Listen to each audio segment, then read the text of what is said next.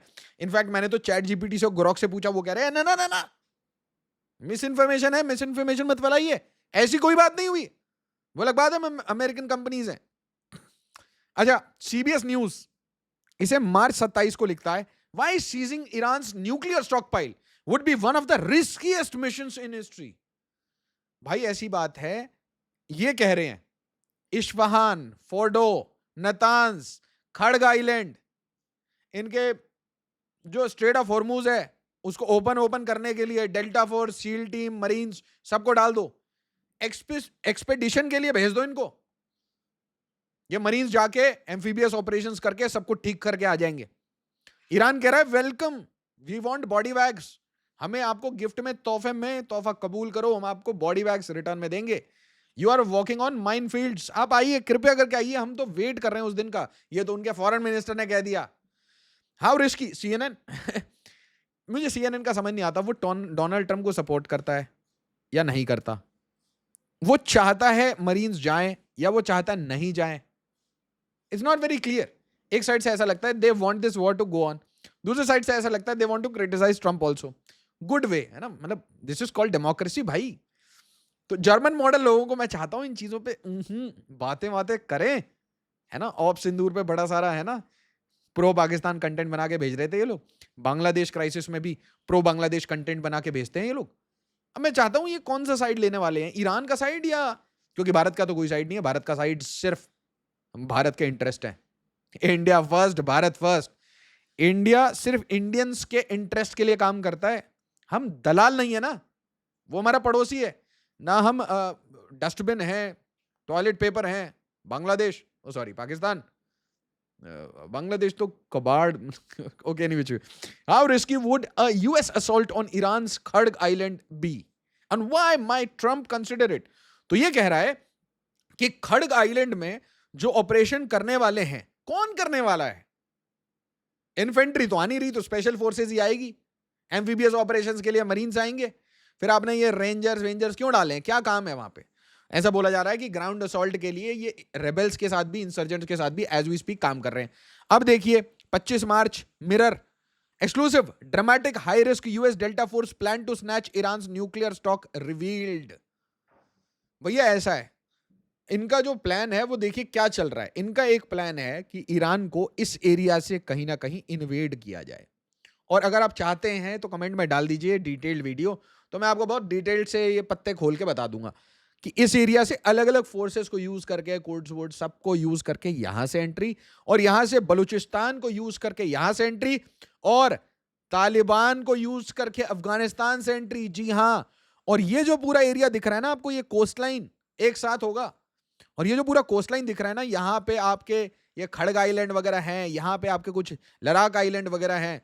तो ये लद्दाख आइलैंड, खड़ग आइलैंड, इनके ऊपर असॉल्ट करना, इनके तेल गैस के इंफ्रास्ट्रक्चर और स्टेट ऑफ हॉर्मुज पे स्ट्राइक करना, ये प्लान चल रहा है. और इसके बीच में कोई कह रहा है डेल्टा फोर्स हम भेज रहे हैं, कोई कह रहा है डेल्टा फोर्स जा चुकी है, कोई कह रहा है डेल्टा फोर्स इनके खड़ग आइलैंड का ऑपरेशन करेगा, कोई कह रहा है सीज फायर होगा. इसके बीच में ईरान कह देता है कि हमने मरीन्स को ठोक दिया है. इसके बीच में डोनाल्ड ट्रंप कहता है कि ईरान ने बहुत सारे मिसाइल हमारे एक बहुत इंपॉर्टेंट एसेट के ऊपर मारे थे. और उसके बाद ईरान कहता है कि हमने अब्राहम लिंकन को ठोका है. बट सर्विस से बाहर जाता है जेराल्ड आर फोर्ड. कितनी कंफ्यूजन है. इस कंफ्यूजन में मान लीजिए कोई ईरानियन कंटेंट क्रिएटर या फिर कोई यूएस कंटेंट क्रिएटर उनके धरती में बैठ के दूसरी कंट्री की बैटिंग करने लगे तो आपको कैसा लगेगा. ऑपरेशन सिंदूर जब चल रहा था ना, तो ऐसे बहुत सारे लोग थे जो इंडिया में बैठ के पाकिस्तान की बैटिंग कर रहे थे. They wanted India to fail.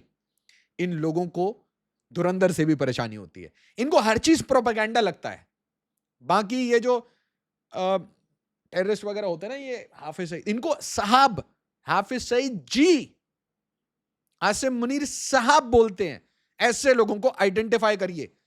ये किसी के नहीं है, ये ईरान के नहीं है, ये सऊदी अरेबिया के नहीं है, ये पाकिस्तान के नहीं है, ये मुस्लिम के नहीं है, ठीक है, ये हिंदू के नहीं है, ये किसी पॉलिटिकल पार्टी के नहीं है. गद्दार हैं ये, मूर्ख बना रहे लोगों को. इनको पहचान लीजिए. ऐसे content creators should not exist in India and they should not. और मेरे को इस बात से क्यों परेशानी है, वो बड़े हैं इससे. ओ से एक यार फर्क नहीं पड़ता इन चीजों का, ठीक है.